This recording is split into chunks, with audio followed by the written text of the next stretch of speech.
Welcome everyone to our first, I think, learning dinner. We usually have learning lunches, but today we have a learning dinner featuring our special artists in residence. And we're really lucky because we even have a +1 artist. So I am very excited to start APIDA Heritage Month begins today, April 1st. So really appreciate you all being here.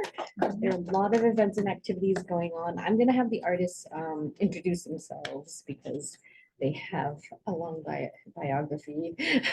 um, but two of the artists are actually traveled all the way from Vietnam to be here. And one of the artists traveled from Berlin and Abu Dhabi and Egypt. They're world travelers, as you can tell. So I'm very excited. This took 3 years in planning to bring them here. So long time. So I am so excited that they are finally here. So welcome. And whoever wants to go first. Yeah. I think Lee wanted the order to be me, then Lee, then so they're all related. So hi, thanks everyone for coming. I think I have to sit right in terms of being the people to, because I No, usually prefer they can see me They can see on the thing. sort of. Parts of Flash you. Zip up. All right. Okay. Yeah. It's like so, but okay. So I'm gonna talk a little bit about my work towards the end. So I'm not really gonna formally introduce myself, but not the short screen. Yeah. Hold on. I'm a Luddite. So hello, everybody at home. One sec.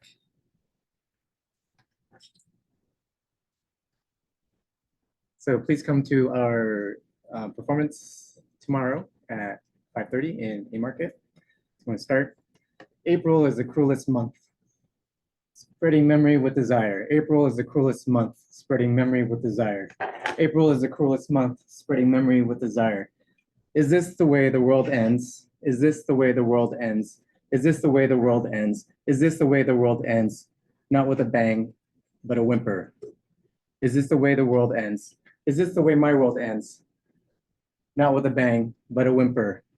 What does it mean to return again and again, again and again, and again and again and again and again and again and again and again?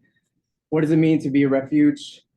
What does it mean to be a refugee? What does it mean to be a refugee trying to find refuge? What does it mean to go around and around in a circle?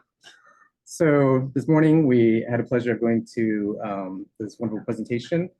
I'm a refugee, vote refugee, and I went around and around in a circle because if you see this chart, boat refugees and refugees such as myself in Southeast Asia were able to come to the centers of empire because there are already militarized engagements long before the end of the Vietnam War, which is this month. April is the cruelest month. Did you know April is the cruelest month? Mixing memory with desire. What does it mean to be a refugee? You adrift on the sea for 3 days, and certainly it was very difficult to know during that time whether we're going to survive.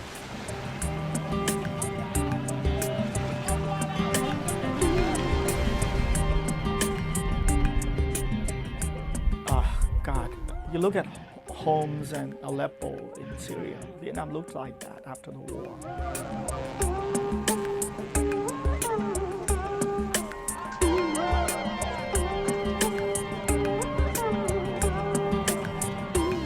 I am the child of Vietnamese refugees who arrived prior to 1975.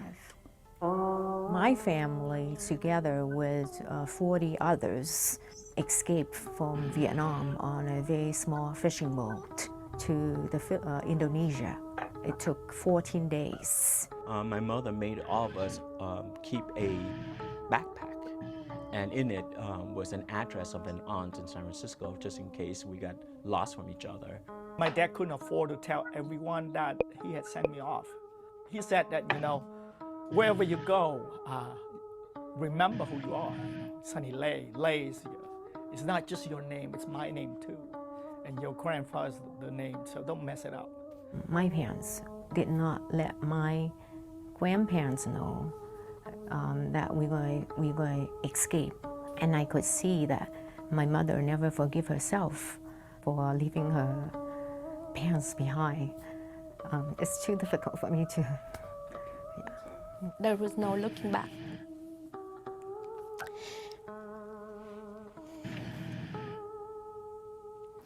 Certainly, there was no looking back for us at that time.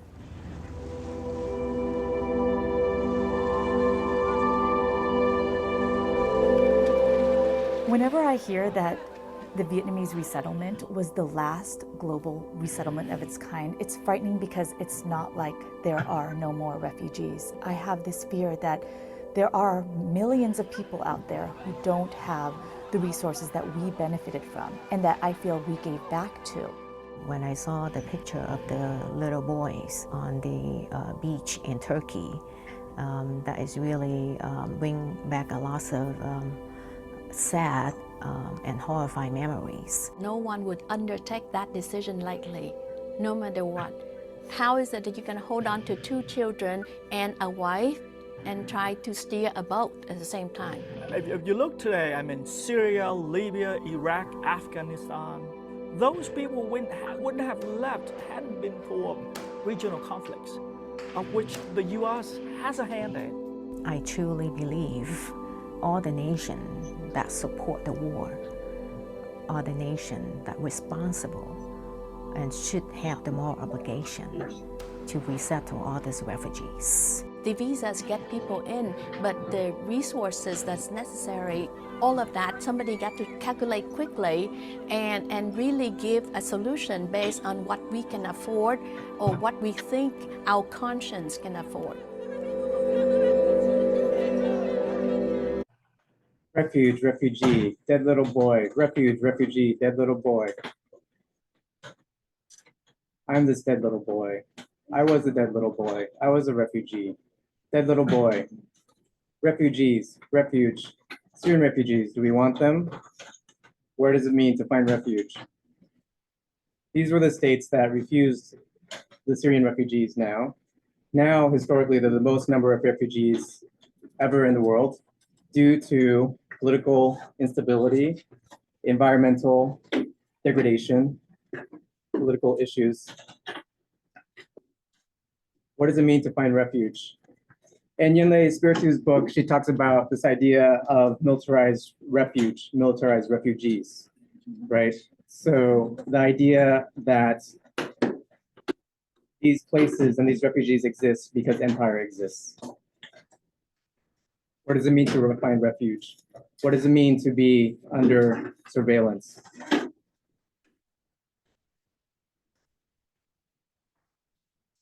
This is Ken Gonzalez's day's work about erased lynchings. And I'm really interested in coalitional building, but then also our histories of shared castigation. So when you think of BLM, and this was Tommy Lay, who, if you look at, there was a prize-winning, Pulitzer Prize-winning piece in the Washington Post about basically all the police violence, right? And then, of course, Sunny Lay or Tommy Lay was just basically a student, and he was like, knock, knock, I'm going to study with Lee, knock, knock, anybody home? And the police came, and they thought he had a gun, but he actually had a little pencil to study with Lee Hung Lee, his friend. So what does it mean to be a refugee? What does it mean to find refuge? Whose life is grievable? Whose life matters? And what is hidden in plain sight? I can play you this quick video. Sanaz.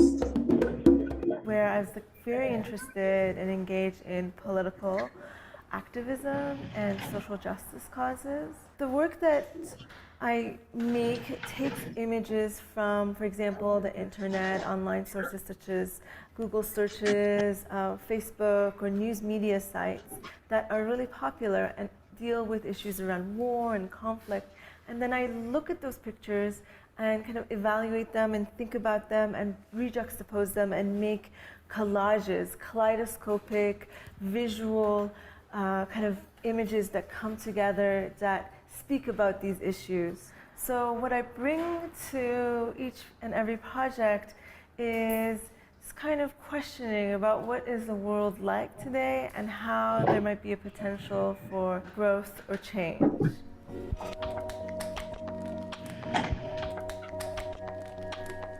The project that we're working on here today is called Threshold, and it includes 12 wall panels, all mirrored, and a large 8x8 sculpture that's going to be in the center of the room, surrounded by the mirrored panels. The sculpture itself is going to have the same surface, and the holes are going to allow you to see through the piece while simultaneously you're being reflected on the piece. So the patterns that are used in the mirrors are all inspired from my own personal heritage. I was born in Iran and really inspired by the Islamic ornamentation that persists there. And the kind of centerpiece of the whole installation is going to be this 4 panels of video that'll be against the back wall. They're actually clips taken from 11 different Hollywood movies where I pulled the explosion parts and they kind of follow one another, one after another. So the spectacularization of war. So you see in her work that she uses redacted images from actually classified military, US military documents of militarized engagements, political figures, and it becomes this mosaic, right? So what is hidden in plain sight? What is forgotten? What is seen? What is not seen? What is the gift of freedom? Freedom is not free. Freedom is not free. Freedom is not free. What is the cost of freedom? Freedom is not free. April is the coolest month. Freedom is not free. April is the coolest month. This is the bombings in Southeast Asia after the Vietnam War, after this month, after this fucking month. Sorry, not child safe. Censor myself. April is the coolest month because there were 2.75 million tons of bombs, more than all the bombs during World War II combined, dropped on Cambodia and Laos. Why? Why? What do you think? You know, fun, fireworks. April's the coolest month because they were scared of the spread of communism, because they were scared Vietnam was not enough. Happy anniversary. April's the coolest month. April's the coolest month. April's the coolest month. April's the coolest month. But you know what? Uh-oh, not child safe. He said he was going to a house. Don't worry. You can watch it in a movie.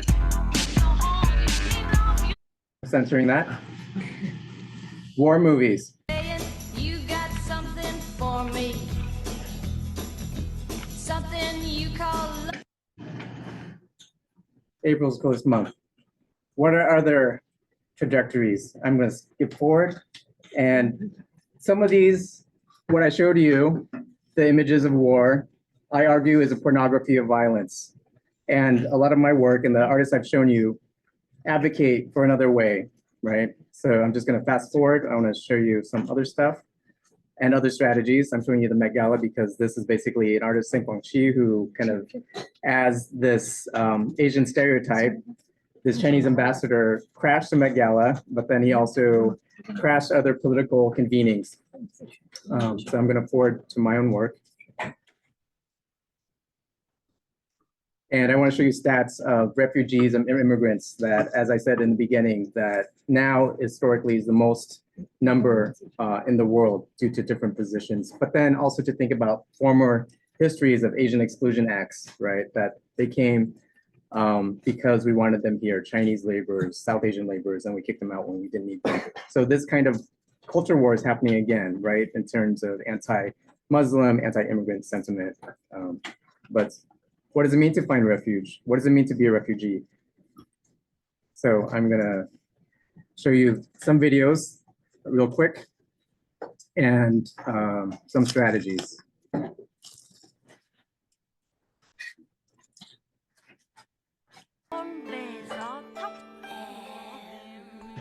This was on the 40th anniversary, 10 years ago, of the Vietnam War.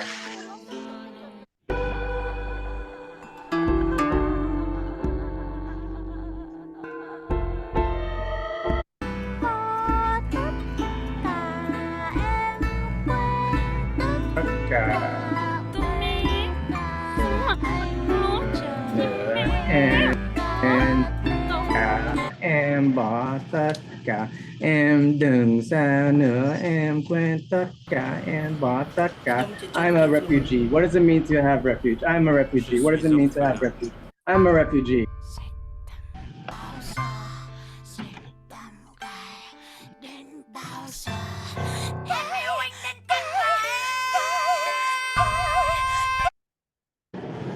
Đến bao giờ. End. April's the coolest month. April's the coolest month. April's the coolest month. April's the coolest month. Mixing memory with desire. April's the coolest month. Mixing memory with desire. April's the coolest month. April's the coolest month. April's the coolest month. Is this the way the world ends? Not with a bang, but a whimper. Peace out. Freedom's not free. Thank you.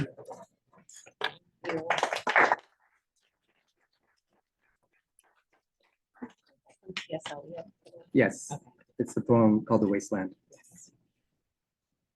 I'm going to share this.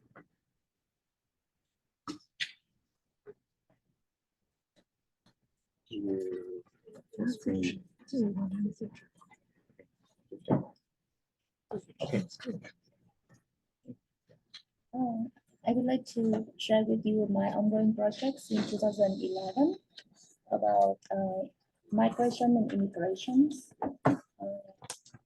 And you see a photo, it's like my parents. So my parents from the north, and they support the north government. But after 1975, my father got imprisoned by the north as well. So they sit in front of my installation, which I reimagine about the boat, a escape boat of a refugee who flee from Saigon to Chicago. But before reaching to Chicago, he had to stop in many locations. Yeah. So I start with the video. Okay. So then, since then, when I have chance to meet the both people in Chicago, so I reimagine the whole space, and then I try to put everything in different medias into an exhibition.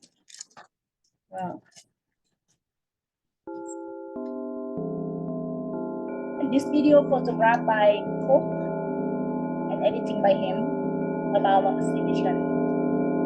So you can see I use different medium like paintings, public art, artist book, like to try to reimagine the migration and immigration, but not just talking about that, but I want to build a space where people with trauma and can have the reconciliation with their own self. So this is the artist book. So then the idea is just a small artist book, but there's story inside, look like a waves of the ocean. So if you didn't really put notice about that, you only see like the shape of the home, and when we put it upside down, it becomes a boat. And when you open, you can see it's like the story of people. Everyone just want to put their own story inside a box and don't really want to show to anyone, unless anyone who want to really understand them and come to them.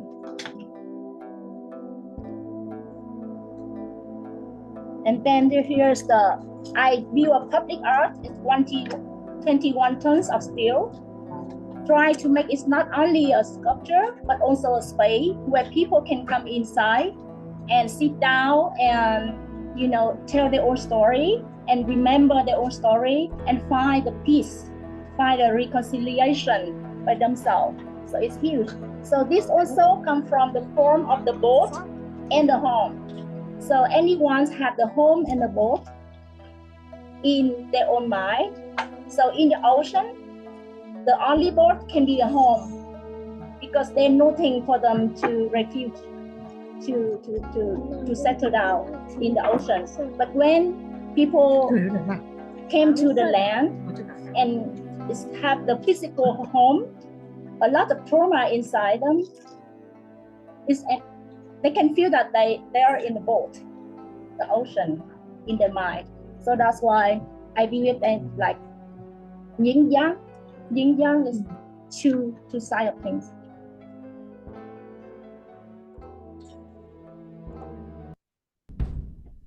And then also the public art can be a drum where people can play with, play music.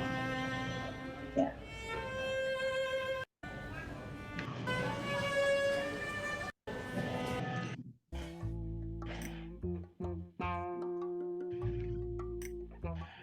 And they even build a contemporary dance with my public art. This one is a re-illusion. Yeah, talking about people who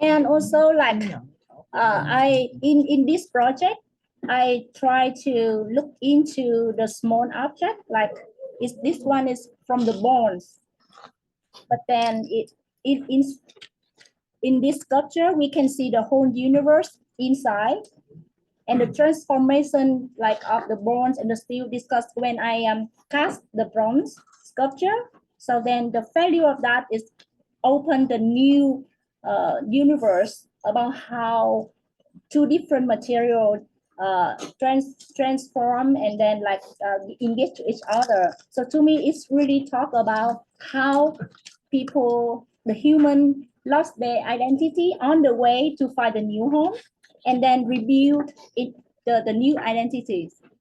Yeah.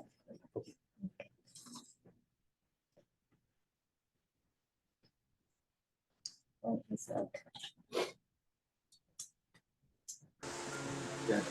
yeah.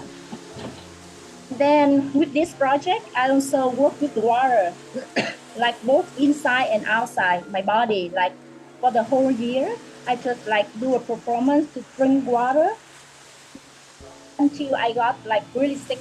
You know, it's water very necessary for our human being.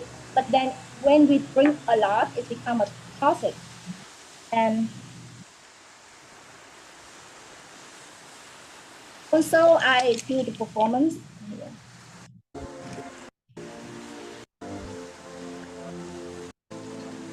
Here, like spring country.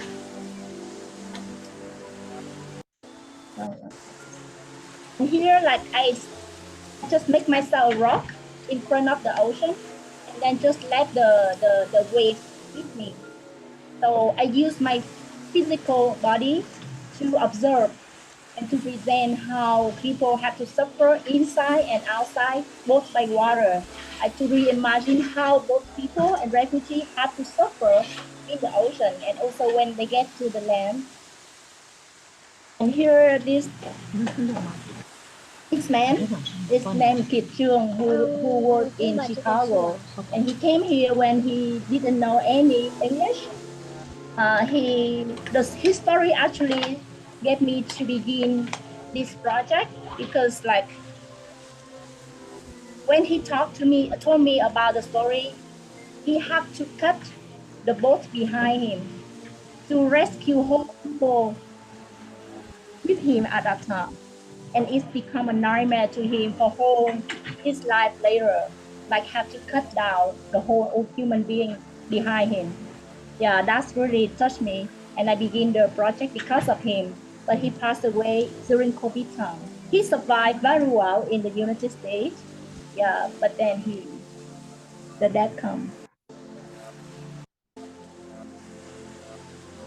based on the found object of the both people. And then I make the painting named The View. So where I just explore the ashes, from the ashes to make the huge paintings. You can see. Yeah. And like we look deep into that and the story of global immigration and migration, I like collage everything together. This is the small scale of my public art. Yeah.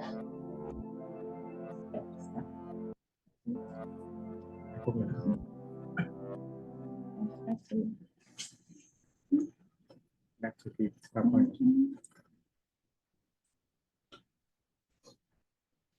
Okay.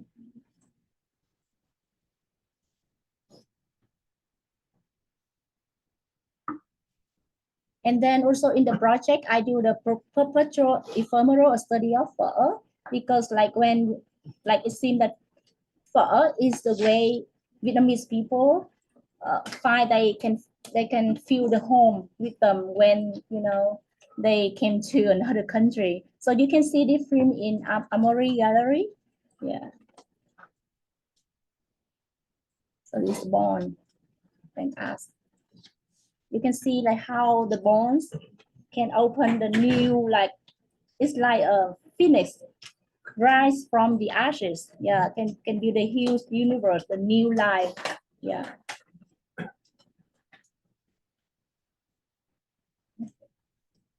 Okay, thank you for watching. Thank you.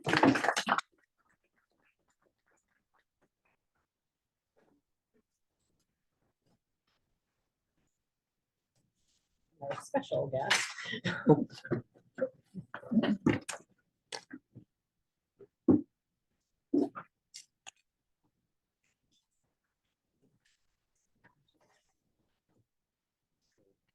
Hello guys, thank you for coming here tonight.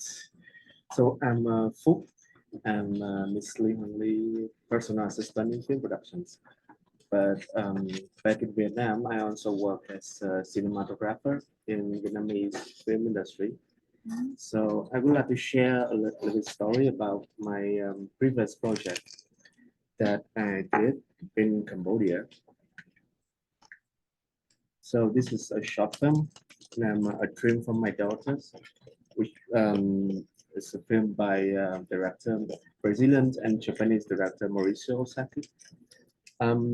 This is a story that based on a true story, a true incident about 39 people that illegal attend in labor export in UK, and they die in the frozen containers. So this is a story about the perspective of the parents when they receive the news and what happens to them. So as you can see, I have a quick log line and tagline is. So this is about so this guy is a fisherman and a crabman. So he harvests crab and for the living. And one day he received the news about his daughter's death, but he refused to believe that is the truth. And one day her spirit comes to him and tell him a story about how she suffer all the things that on the containers. So initially, the directors and I really want to shoot the film in Vietnam, and we want to shoot the film in the mangrove in Vietnam. So in the south, there is a lot of mangrove jungles, and we really want to do it. So we do a lot of scouting, we do a lot of research about the place and even about the residents here. But unfortunately, because this at the moment, at that time is 2023 is a very sensitive topics for the authorities. So after we did all the thing for the reproductions, and then the authorities came and stopped us during our production, during our shoot. So we only shoot in Vietnam for one day, and then we had to stop. So then, but we still want to make the movie happens. So then we look into the map. So where in the Southeast Asia that can have mangrove? So that is Vietnamese neighbors, Cambodia. So then we spend a month in Cambodia to do the casting, scouting, all of that again. And as you can see in the pictures here is the mangrove in Cambodia. And this is the director himself. And this is our the man on the right pictures is the main actor.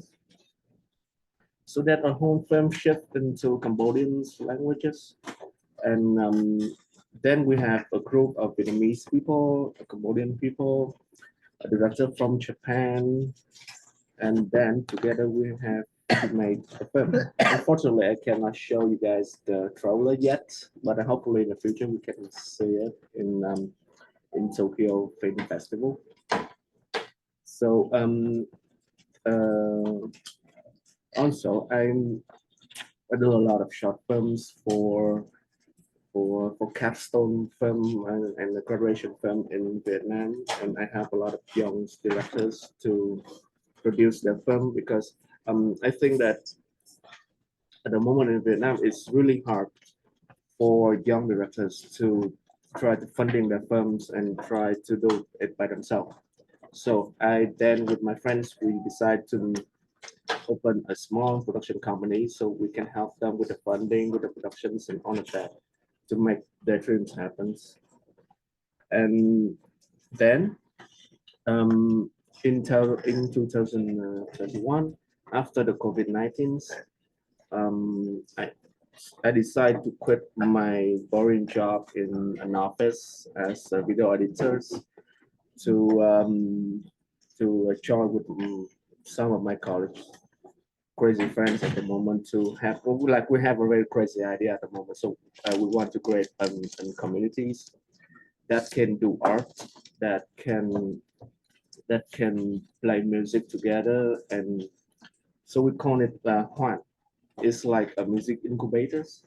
So in this place, you guys can join as singer-songwriters. So you can write your own song, or if you cannot know how to write music, we can help you with that. And if you want to have a band, we can get a bunch of people to make a band, and then we have a little shows at the end of the week every Sunday. So because some of us we when we wrote a song and we quite afraid that is it okay with the audience, so we try to have a show so that we can encourage people to come up the stage and sing a song of that they wrote with us. So I would like to show you guys what we did in 3 years in Huan. So maybe you can have a glimpse of it and understand what we did. Sorry, and I actually have. Oh, how can I have English subtitle? Yep. So this song's this means stay. In Vietnamese is ở lại. So this is a little story about behind the song is when we create Huan, we rent a place for 3 years and we live in the place, we work in there, we do a lot of activities in the place. And then suddenly we have a little conflict with the neighbors and then they kick it out. But before we move to another house, we make a song about it. And we use all the footage and record from phone, from any kind of medias to create these music videos. So people can sometimes when they see it again, they have bring back the memories of it.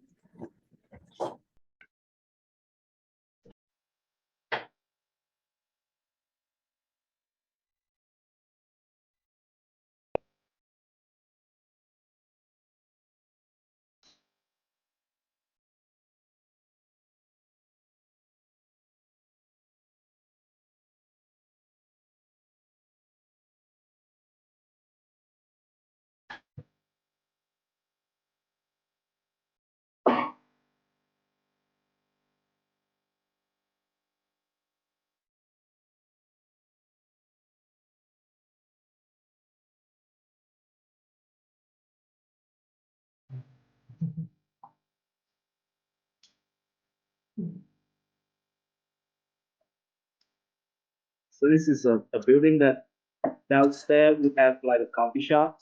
We do live stage music. And upstairs we have like an office and we do web design, graphic design, film production, all of that kind of thing. And on the top floor is the where we sleep.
Yeah, you got to buy it on YouTube.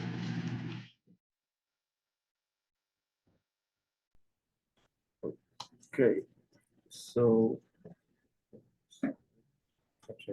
yeah. Yeah. Thank you. Thank you so much. So we got three really different perspectives on art and processes and artwork. And understanding that we have about 12 minutes for question and answers.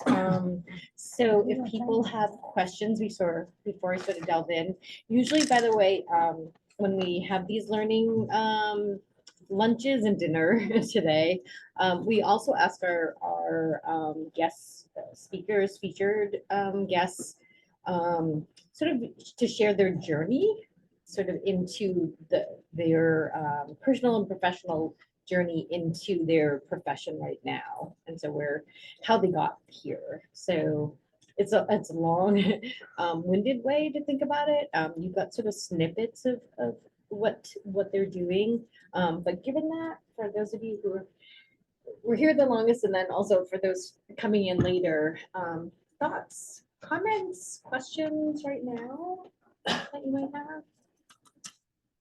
This question for yeah. What is your like experience growing up in the United States as a refugee? Because you came over when you were younger, I assume. And I grew up in Orange County, California. So I grew up right next to Garden Grove, Little Saigon. So I have a bunch of friends that are Vietnamese American. I just want to see your perspective on it. Actually, I'm curious about your perspective too. Like, how was it growing up there and being raised? I also grew up in Orange County. What, the same person? What part of Orange County? When I came to the US, I was exactly 4, and then so weird. I was living in a refugee camp, and the next day, my dad took me to Disneyland. PTSD. And so they're back then, Orange County was quite segregated because Little Saigon, my parents would take me shopping all the time, but also they were like, oh, don't become a gangster because there's actually a lot of gang activity. Now it's more gentrified. But it was also, you heard of O.J. Simpson and, there was that whole other side of like the super rich and, Republican, which is fine, but this kind of really divergence, and also Santa Ana, which was affluent, but then also less affluent. So it was very dichotomous. How was it for you? So I grew up in Irvine, so I came from the rich Republican side of the Asian community. So I grew up with most of the people around me grew up more conservative, more become doctor, lawyer, engineer. I'm joining the army, so I missed everything in that nature. But yeah, I grew up going to Little Saigon all the time because best food's there. San Gabriel Valley is right there too. So I saw people and I knew people that grew up in the similar situations of having been refugees. Like my mom's best friend, her husband came over to Orange County as well when he was 6 years old, and he doesn't like talking about it, but there's some times where he'll mention like, oh, I felt different because he grew up in a Vietnamese community and was not accepted because he was not Vietnamese American, but Vietnamese. The language, he didn't sound American. He didn't sound like the other Asian Americans around him. And going back to me, I always felt like I grew up around too many Asians. Because I went to a high school that's 80% Asian. So I tried to leave with Irvine and come to Blacksburg and escape from the Asian community. And when I got here, I felt homesick because I realized it's different. It's not going to be. The grass is not always green on the other side. So now I'm trying to get more in tune with the Asian community and understand my past more. William? Would you say that Vietnam, as opposed to the United States, does something better or worse in order to encourage art as a career? Artists. Sorry? Can you repeat that? Yeah, so would you say that obviously every country nurtures their artists in different ways, right? Would you say that, I guess, what comes out highlighted to you as the ways in which Vietnam differs from like the United States, for example, right? And how they nurture their artists and promoting art as a career or not as a career. Yeah. So to me, any society and environment will nurture artists in a different way, depending the situation like political, social political there. But specifically about my project 03958.bc is about my migration and immigration. Like I was born in 1975, right when the war ended. My family divided into two, like part belongs follow the southern Vietnam, and another part belongs to the northern of Vietnam. And I have my two auntie also escaped Vietnam, stay in the refugee, suffer a lot. I heard about the story, but it's never really engaged to me because it's just the story from other person, from the adult told me. Until 2011, when my 0958.DC started, at that time I brought my daughter to Chicago and stay there for my education. And that was the first time I can imagine how the life of a Vietnamese woman living and survive in the United States. And I start to learn about the story of other refugees in Chicago. Then that's really touched me in a way. So until I got 30 5 years old, I began to work in the immigration and migration. Yeah, and at that time, I reflect old story I heard from my grandmother, from my parents, from my aunties. Yeah, then yeah, so that's how the whole project, like, this can answer your question. I can quickly answer as an academic, from an art historical perspective. I'm not plugging my book, but I wrote a book on contemporary Vietnamese art and contemporary Southeast Asian art. But briefly, in Vietnam, there's no graduate level like MFA. So Lee got her master's in the US, but at the same time, there's incredible thriving community and actually quite rigorous experimental art. There's a lot of cultural diplomacy. So, another parallel example is, y'all heard of K-pop? Yes. Yeah.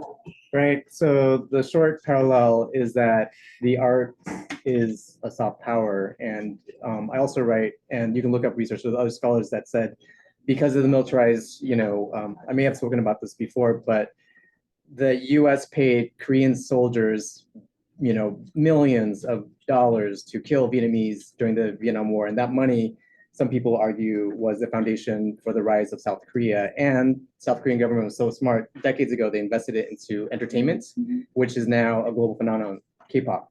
So Vietnam does not a similar strategy, but all nations have a similar strategy that they invest in arts. This is why the arts is powerful and censored, that, and use artists as soft power and as cultural diplomacy. So in Vietnam, I feel like what they do well is different countries, have a lot of exchanges with Vietnamese artists. There's experimentation. There's, sometimes you might read about quote unquote censorship. I would argue that censorship in the US is actually more severe. And there's a spirit of like can-do. Artists are gonna do their thing because there's not so much funding, just like here, but they're still gonna do it like 1,000%, right? Here, maybe you'll be like, I didn't get funding, I'm gonna quit, right? So that's the blah, blah, blah. But, any other questions, comments? Yes. Yeah. So basically, we're starting a community here, but we're trying to focus on commerce. We're starting to try to like build community and mutual aid networks here. And obviously, like the United States is very much like individual, like centered nation, where like we just take work for ourselves and stuff like that. So I'm just like wondering, how would you like any like tips or suggestions on how to help communities between more like through different cultures?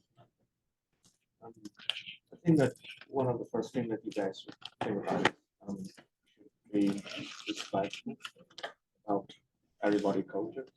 And I think it's you should maybe we can like encourage people so they can express themselves in different kind of art, different kind of media, different kind of way to express themselves. That is, I think it's the priority thing when you come to create a community. And then they actually something that I call it thing like so every communities they have like a unique things for that. So let's say from my communities that I great in Ho Chi Minh City and in Saigon is we try to make new songs by by ourselves. So we're not gonna go cover song. We're not gonna follow like K-pop or anything else. But we try to write our own song, like inspired or based on our own experience. So I think each community should have something that unique by yourself. So then they're gonna be like the glue that stick people together and make the community stronger. Any other questions?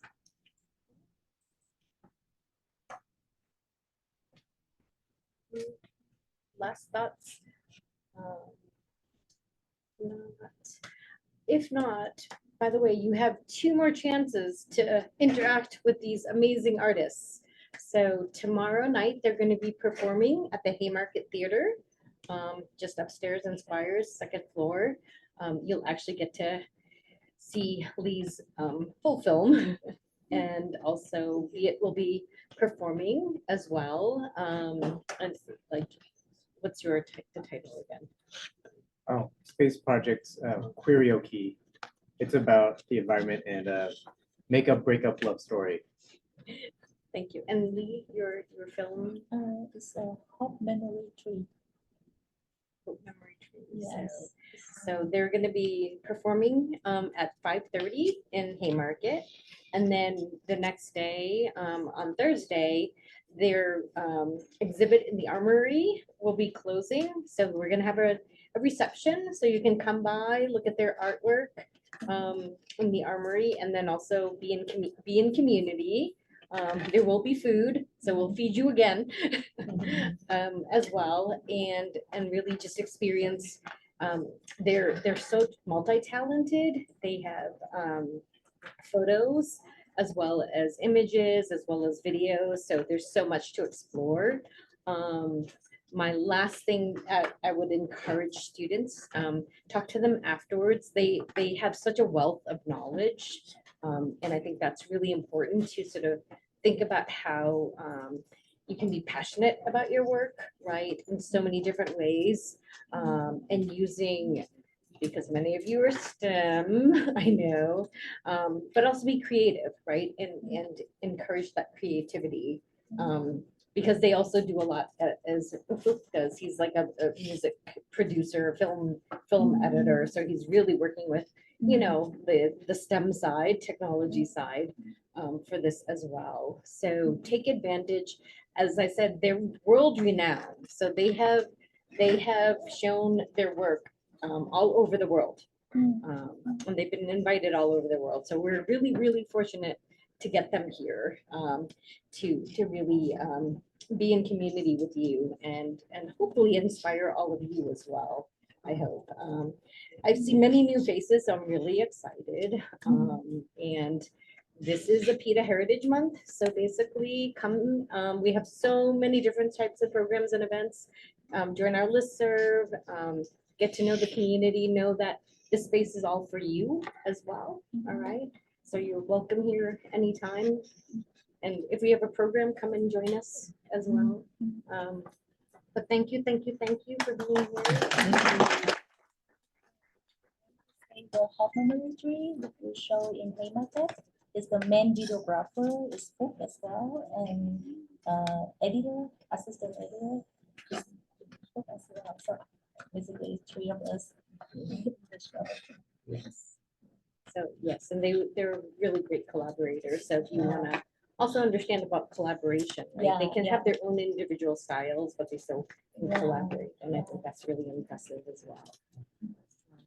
Help yourself. There's tons more food. Please help yourselves as well. Thank you, everybody. Thank you. Thank you, Dr. Nina. Everybody. Thank you, Vietnam.